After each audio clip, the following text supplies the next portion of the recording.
तो चलिए बच्चों, अब अपन स्टार्ट करते हैं आज inclination of cyclist with the vertical eight turning, right.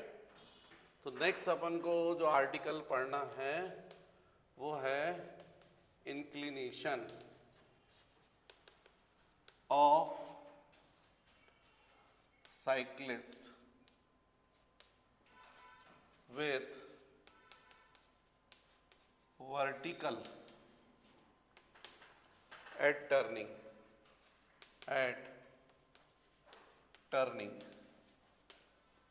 तो आप लोगों ने कभी देखा होगा, जो साइक्लिस्ट रहता है अपने आप को सेफ रखने के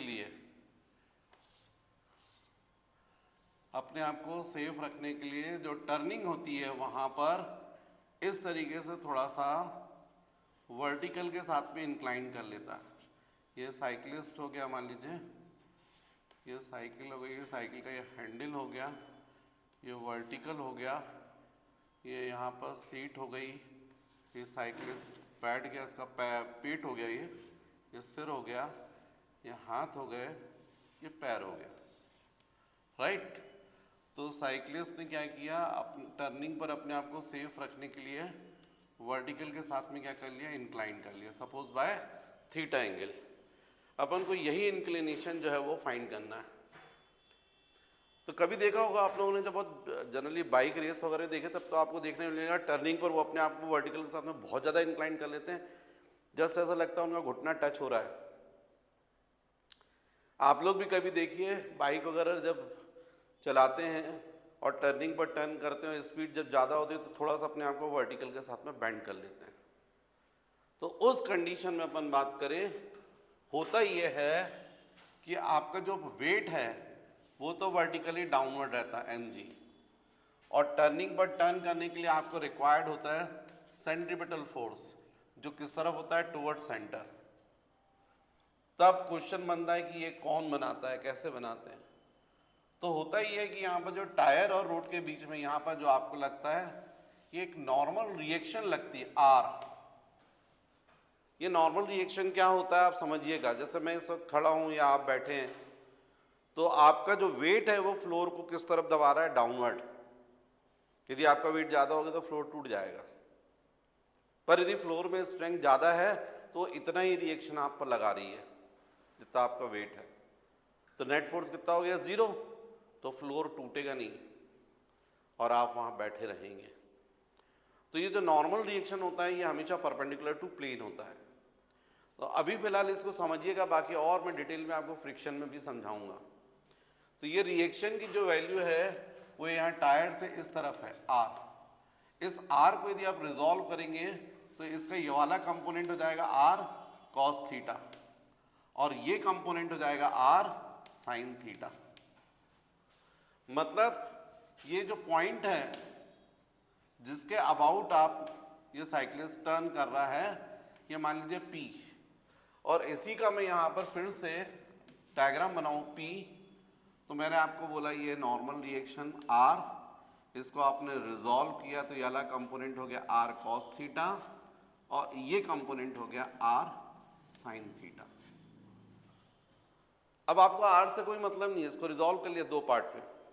इसमें से R cos थीटा किस तरफ है, अपवर्ड, और वेट किस तरफ है, डाउनवर्ड।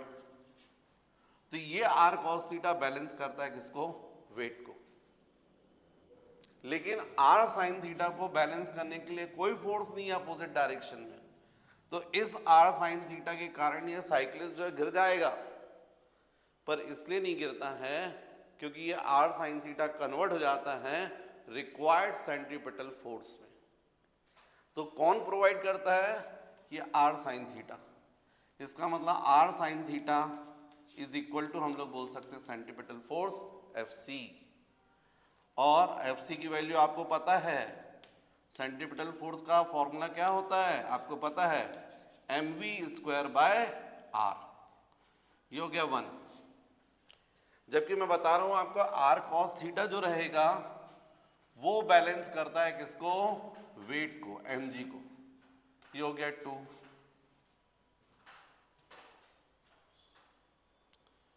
फिर यदि हम 1/2 करें 1 डिवाइडेड बाई 2 तो हो जाएगा R sine theta upon R cos theta is equal to M V square by R upon M G. M M cancel, R R cancel, sine theta upon cos theta हो जाएगा tan theta is equal to यहाँ आ जाएगा V square upon R G. यदि आप theta is equal to बोलेंगे तो फिर हो जाएगा tan inverse V square by R G. What is theta? Inclination of cyclist with the vertical, vertical के साथ में इंक्लिनेशन, ये एंगल थीटा है। ये एंगल इस साइक्लिस्ट का वर्टिकल के, जब टर्निंग पर आप टर्न तो ऐसे करते हो, वर्टिकल के साथ ऐसा इंक्लाइन कर लेते हैं। वो v जो है वो टर्निंग पर जो भी स्पीड है वो, और r जो है वो रेडियस ऑफ सर्कुलर पाथ, और g मतलब एक्सेलरेशन ड्यू टू ग्रेविटी। तो बच्चों ये ध्यान रखो। अच्छा, एक और बात आपको समझना चाहिए, जितनी ज़्यादा स्पीड से आप टर्निंग पर टर्न करेंगे, यदि v की वैल्यू ज़्यादा होगी तो वी स्क्वायर भी बढ़ जाएगा, मतलब राइट हैंड साइड में न्यूमरेटर ज़्यादा रहेगा। अब न्यूमरेटर ज़्यादा है तो वैल्यू भी ज़्यादा आएगी। टेन थीटा की वैल्यू जब ज़्यादा आती है तो किसके लिए आती है? ज़्यादा एंगल्स के लिए। इसका मतलब है हाई स्पीड में जब आप टर्निंग पर टर्न करेंगे तो आपको वर्टिकल के साथ में ज़्यादा इंक्लाइन करना पड़ेगा। कभी कभी जितना हाई, जैसे मान लीजिए आप टर्निंग पर, आपने देखा होगा बाइक रेस देखिए, आपको समझ में आ जाएगी बात। आप जो है गूगल पर जाकर आप सर्च कीजिए बाइक रेस, यूट्यूब पर देखिए बाइक रेस, तो आपको मिलेगा। यदि 30 किलोमीटर पर आवर से यदि टर्निंग पर टर्न कर रहे हैं तो आपको वर्टिकल के साथ में कम इंक्लाइन करना पड़ेगा। 45 यदि आप उससे ज़्यादा स्पीड से कर रहे हैं, 30 किलोमीटर पर आवर की जगह पर 45, तो ज़्यादा इंक्लाइन। 100 किलोमीटर पर आवर से बहुत ज़्यादा इंक्लाइन करना पड़ेगा। तो जो इंक्लिनेशन है वो किस पर डिपेंड करता है? स्पीड पर। और कई बार बहुत ज़्यादा स्पीड होने के बाद, इंक्लाइन होने के बावजूद भी एक्चुअली में टर्न होने की प्रॉब्लम आ जाती है। या आपको इंक्लिनेशन ज़्यादा ना करना पड़े तो क्या करना चाहिए? तो डेफिनेटली यहाँ देखो आर डिनोमिनेटर में रेडियस बढ़ा दीजिए, इंक्लिनेशन कम करना पड़ेगा। इसलिए देखना कभी आप लोग जब बाइक रेस होती है और जब वो जनरली ऐसा टर्निंग पर ये वैसा करते हैं, परंतु फिर उनको ऐसा पाथ करना पड़ता है, ये रेडियस बढ़ाना पड़ता है। ये वाला रेडियस था उनका, यदि कम स्पीड कम होती तो इस पाथ पे जा सकते थे, पर हो सकता है इस पाथ पे जाने पर गिर जाएंगे, तो वो डेफिनेटली अपना पाथ बढ़ा देते। रेडियस बढ़ा दिया, आर बढ़ा दिया, तो थीटा कम हो जाएगा, कम इंक्लाइन करना पड़ेगा, राइट। तो बच्चों ये अपन ने देखा inclination of cyclist with the vertical eight turning. Copy कर लीजिएगा।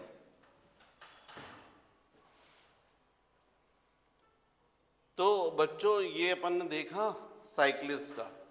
नेक्स्ट जो आपकी हेडिंग है वो है banking of road. Banking of road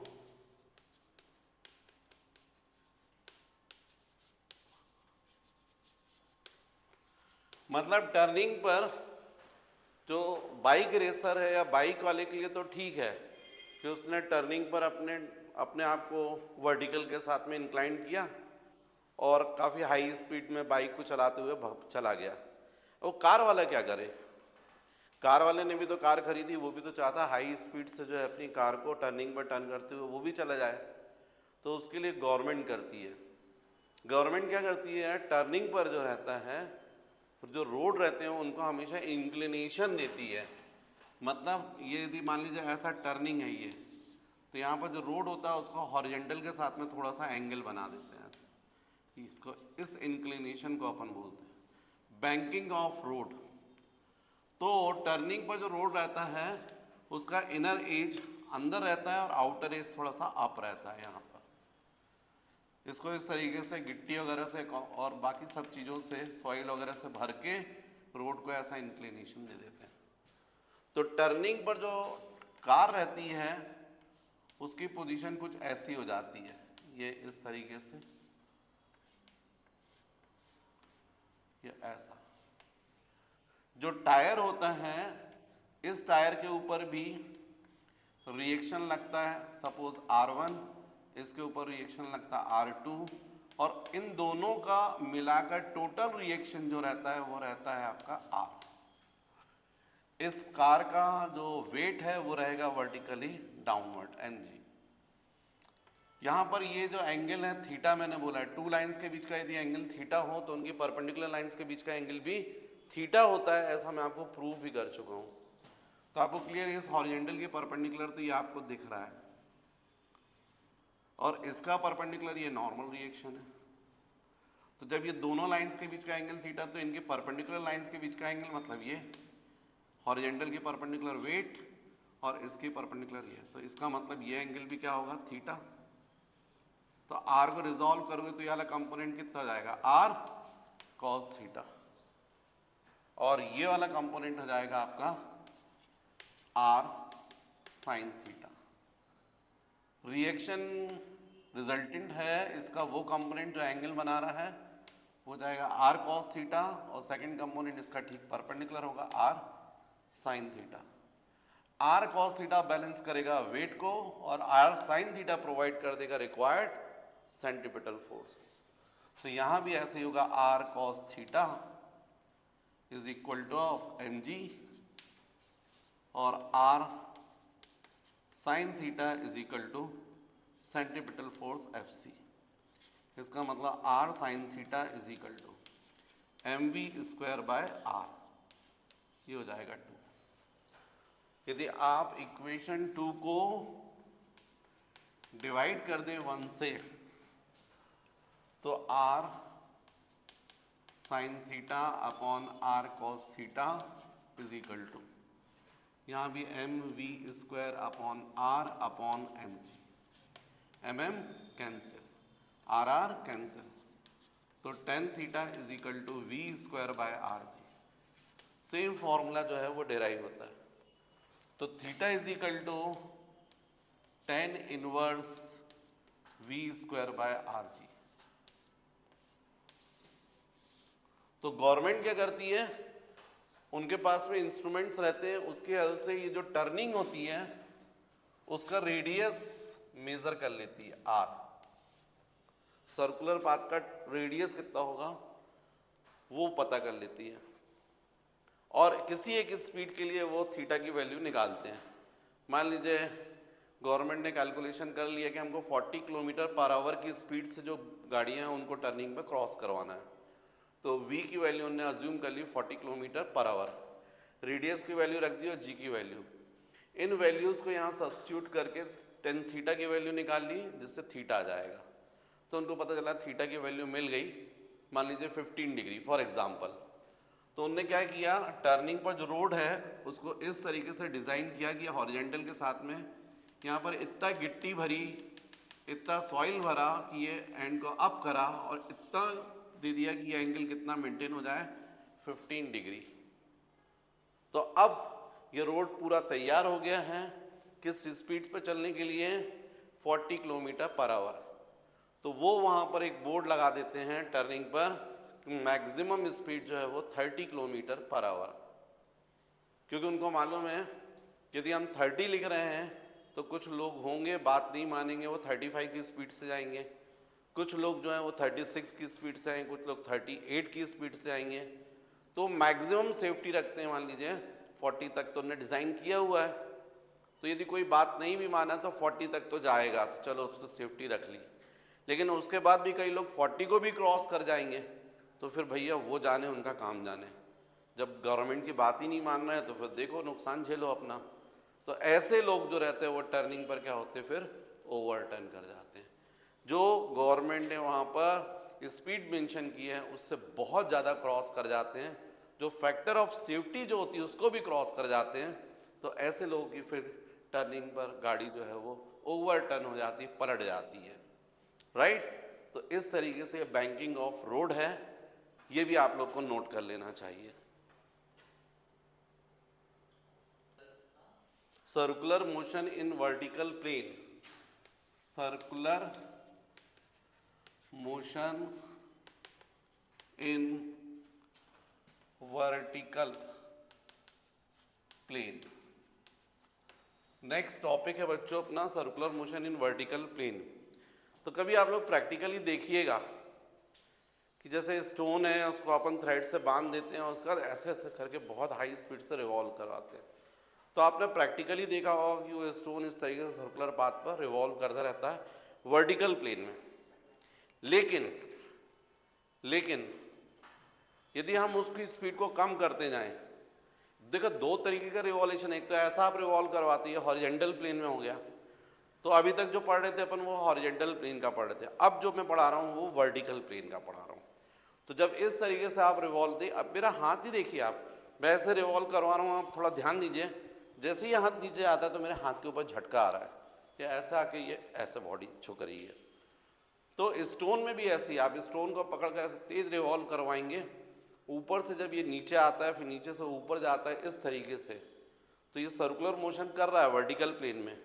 लेकिन आप ग्रेजुअली स्पीड को कम करते जाइए, आपको देखने मिलेगा एक मिनिमम स्पीड आएगी, उससे कम यदि आपने की और वो सर्कुलर मोशन वर्टिकल प्लेन में होना बंद हो जाएगा।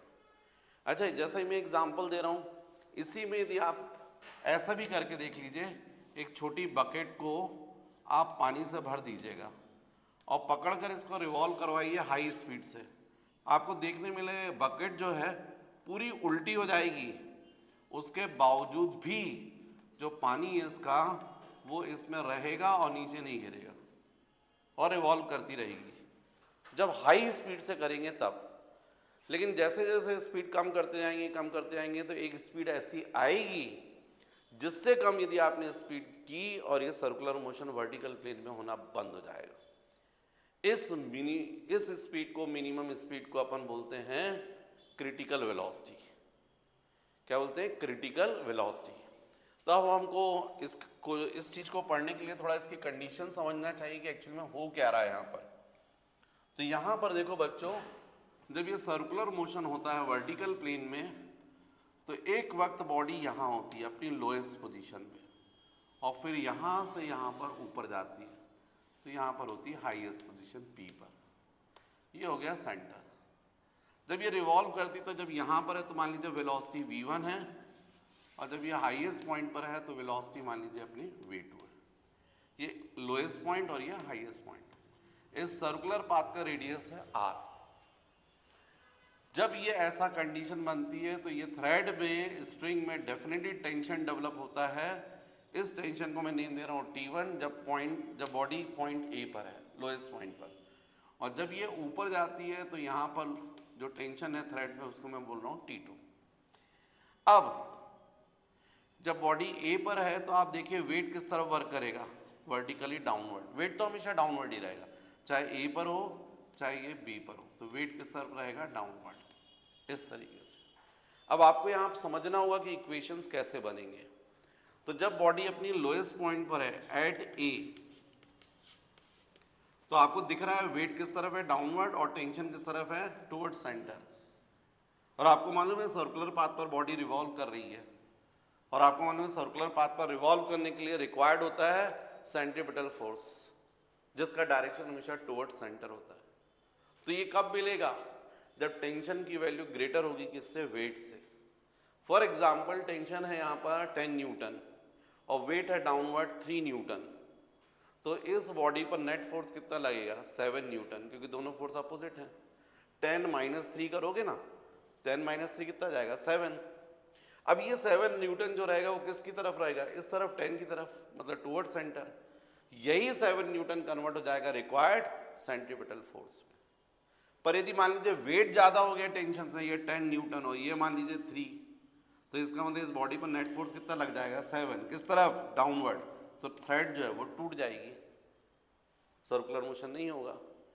तो सर्कुलर मोशन के लिए जब बॉडी के लोएस्ट पॉइंट पर है तो उस वक्त जरूरी है कि उसका टेंशन ग्रेटर होना चाहिए वेट से।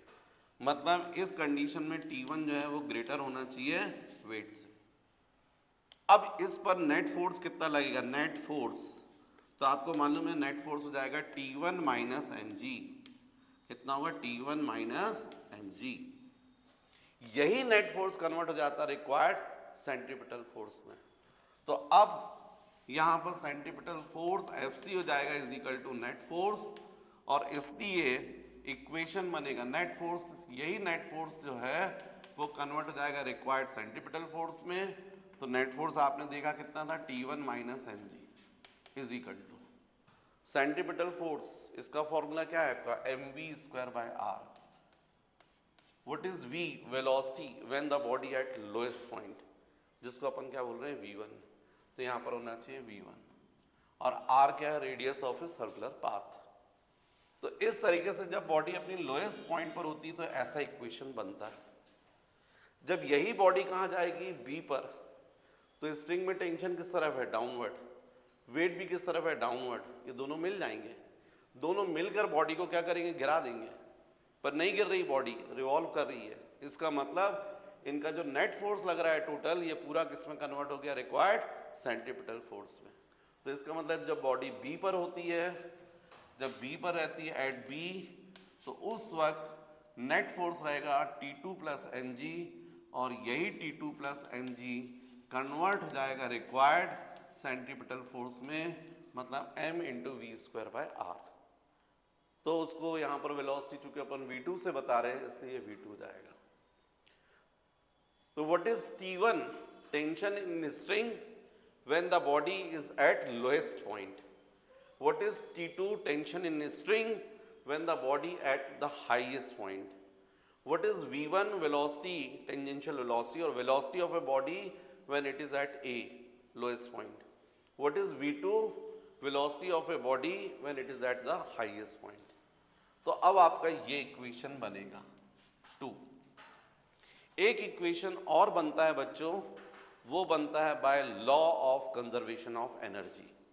देखिए ये बॉडी ए से बी पर जा रही है और रिवॉल्व कर रही है, तो हम लोग जानते हैं by law of conservation of energy, energy can not be created can not be destroyed, it remains conserve. इसका मतलब ये होगा कि total energy at A, total energy at A is equal to होना चाहिए टोटल एनर्जी एट बी।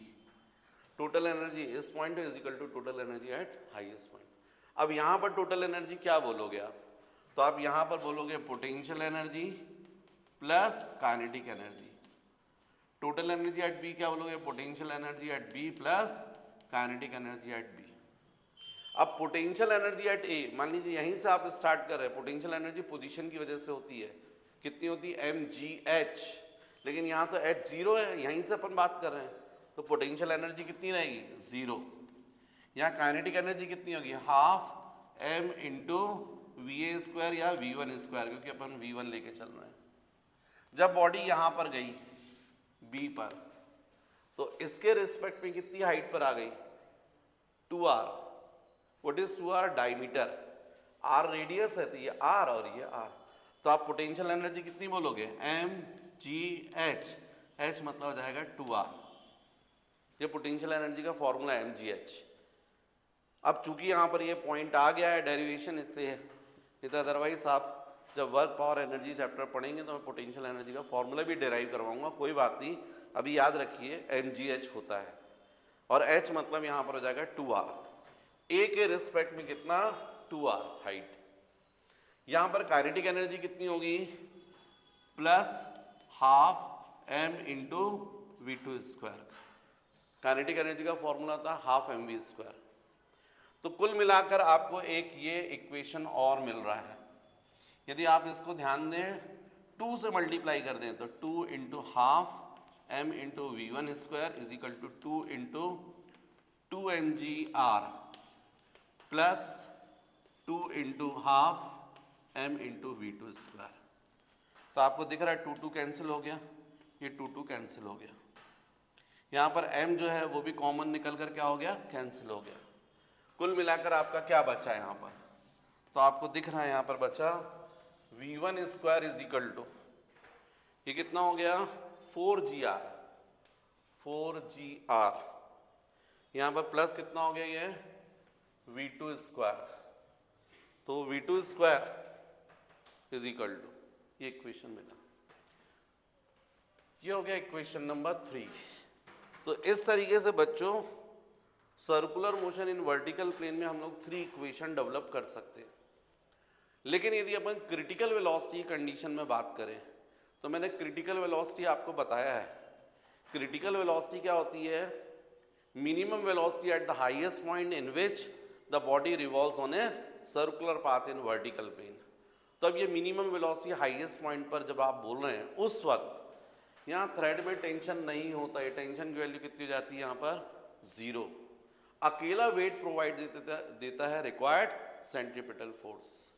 तो critical velocity condition में जब बॉडी हाईएस्ट पॉइंट पर होती है उस वक्त टेंशन की वैल्यू होती है 0। तो अपन बोलेंगे eight critical velocity. Critical velocity को अपन VC से डिनोट करते हैं। और इस कंडीशन में अपन बात करें तो जो टेंशन है हाईएस्ट पॉइंट पर उसकी वैल्यू 0 होती है, T2 की वैल्यू 0 होती है। जब T2 की वैल्यू 0 होगी तो हम यदि इस इक्वेशन की हेल्प लें, इक्वेशन 2, तो आपको समझ में आएगा बाय 2 यहाँ 0 plus mg is equal to m into V2 square by R, ये हो जाएगा। यहाँ पर mm क्या हो जाएगा? कॉमन कैंसिल हो जाएगा। क्रॉस मल्टीप्लाई करेंगे तो gr is equal to V2 square means V2 is equal to root over gr। यही है क्रिटिकल वेलोसिटी। मतलब फुल रिवॉल्यूशन के लिए जरूरी है कि बॉडी की हाईएस्ट पॉइंट पर वेलोसिटी कितनी होनी चाहिए? Root gr। इससे कम होगी और बॉडी वर्टिकल प्लेन में तो रिवॉल्व नहीं करने वाली, उसका सर्कुलर मोशन बंद हो जाएगा वर्टिकल प्लेन में। वर्टिकल प्लेन में रिवॉल्यूशन के लिए जरूरी है कि उसके हाईएस्ट पॉइंट पर मिनिमम वेलोसिटी कितनी होनी चाहिए? रूट gr, या फिर इससे ज़्यादा। इससे कम हुई और सर्कुलर मोशन होना बंद हो जाएगा। तो टेंशन होता है 0 और ये वेलोसिटी। तो जब इतनी वेलोसिटी है तो फिर जब यही बॉडी जब ऊपर से नीचे आ रही है यहाँ पर, तो ये वेलोसिटी कितनी हो जाएगी? V1। तो आप निकाल सकते हैं और साथ ही साथ V1 की वैल्यू पहले निकाल लीजिए। तो ये जो इक्वेशन मैंने आपको डिराइव करवाया था ना थर्ड, इसकी हेल्प ले लीजिए। तो बाय 3 यहाँ पर वैल्यू रखिए तो V1 square plus is equal to 4gr plus V2 square की जगह क्या लिखोगे आप? gr। तो इसका मतलब V1 इज इक्वल टू ये 5gr हो गया तो रूट ओवर 5gr। मतलब जब यहां पर वेलोसिटी रूट gr होती है तो यही बॉडी जब नीचे आती है तो उसकी वेलोसिटी बढ़ जाती है और कितनी हो जाती है? Root 5gr। क्यों बढ़ गई? क्योंकि यहां से जो पोटेंशियल एनर्जी है पूरी किस में कन्वर्ट हो गई? काइनेटिक एनर्जी में, इसलिए वेलोसिटी बढ़ जाती है। अब जब वेलोसिटी इतनी हो गई है तो फिर यहां पर टेंशन कितना रहेगा? T1। तो T1 की वैल्यू आप निकाल सकते हैं बाय इक्वेशन 1। तो बाय 1 देखिए, बाय 1 यहाँ पर वैल्यू रख दीजिए T1 minus mg is equal to यहाँ हो जाएगा m by r into V1 square की जगह आ जाएगा आपका 5gr, रूट हट जाएगा। यहाँ RR क्या हो गया? कैंसिल। तो T1 इज इक्वल टू ये 5 mg ये और ये mg ट्रांसफर होगा तो टोटल कितना हो जाएगा? 6 mg। 6 mg। ये जितना मैंने कैलकुलेशन बताया सब किस कंडीशन में? Critical velocity. इसका मतलब है कि जब आप बॉडी को रिवॉल्व करवा रहे हो सर्कुलर पाथ पर वर्टिकल प्लेन में बहुत हाई स्पीड से, तब कंडीशंस पूरी अलग हैं। लेकिन जैसे जैसे वेलोसिटी कम करते जाओगे हाईएस्ट पॉइंट पर एक मिनिमम वेलोसिटी आएगी जिसको हम बोलते हैं क्रिटिकल वेलोसिटी। उस क्रिटिकल वेलोसिटी की वैल्यू होती है रूट gr। मतलब फॉर एग्जाम्पल कि मान लीजिए आपके पास में 10 मीटर रेडियस का एक स्ट्रिंग है, डोरी, उससे आपने स्टोन को बांध के रिवॉल्व करवा रहे हो, तो हाईएस्ट पॉइंट पे वेलोसिटी कितनी चाहिए? रूट ओवर जी की वैल्यू मान लीजिए 10, आर की वैल्यू 10, तो 10 10 100 का रूट आएगा तो कितना आएगा? 10। मतलब उसकी बॉडी की इस पॉइंट पर वेलोसिटी मिनिमम वेलोसिटी कितनी होनी? 10 मीटर पर सेकेंड। इससे कम करोगे और सर्कुलर मोशन होना बंद कर देगा। 10 से ज्यादा होगा तब रिवॉल्व करेगा। अब यही बॉडी कहां पर आ रही है? नीचे। अच्छा, इस वक्त जब यहां पर है तो स्ट्रिंग में कोई टेंशन नहीं रहेगा।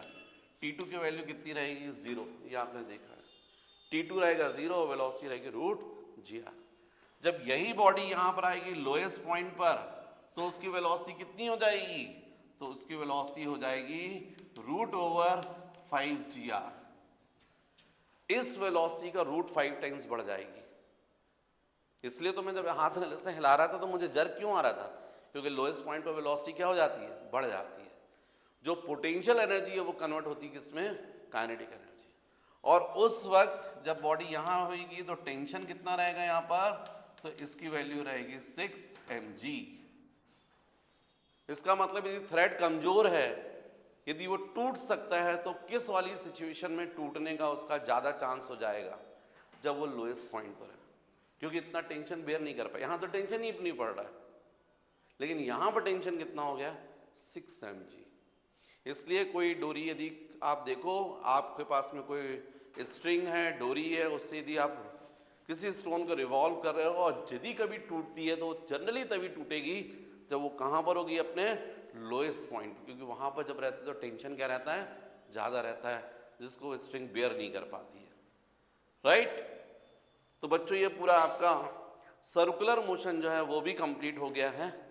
राइट। ये इक्वेशंस मैंने आपको डिराइव करना सिखाया, ये कैसे इक्वेशन डेवलप होते हैं, इस तरीके से डेवलप करके अपन क्वेश्चंस कर लेते हैं। लेकिन यदि क्रिटिकल वेलोसिटी कंडीशन में आएगा तो फिर ये फॉर्मूले यूज होते हैं जो इस डायग्राम में दिए। लोएस्ट पॉइंट पर velocity root 5 GR, lowest point पर जब है तब स्ट्रिंग में टेंशन कितना है, 6 mg, यहाँ पर टेंशन 0 और यहाँ पर रूट GR। राइट। बाकी अपन इसके आगे देखते हैं नेक्स्ट लेक्चर्स में। तो अपन पहले उसमें न्यूमेरिकल्स करेंगे, पहले अपन NCERT ये करेंगे। ये पूरा आपका लेसन खत्म। मोशन इन प्लेन, मतलब इसमें अपन ने वेक्टर्स भी कर लिया है, प्रोजेक्टाइल भी कर लिया है और सर्कुलर भी। वैसे बच्चों मैं इस वीडियो के थ्रू आपको बताना चाहता हूँ, हालांकि आप लोगों को मालूम है, आप लोग यदि मेरे वीडियो से स्टडी कर रहे हैं तो आपको जनरली चैनल पर जाना चाहिए और प्ले लिस्ट की हेल्प लेनी चाहिए, क्योंकि प्ले लिस्ट में आपके सारे लेक्चर्स जो है वो सीक्वेंस में अरेंज रहते हैं। राइट। ओके बच्चों, ठीक है, बाकी अपन देखते हैं नेक्स्ट लेक्चर।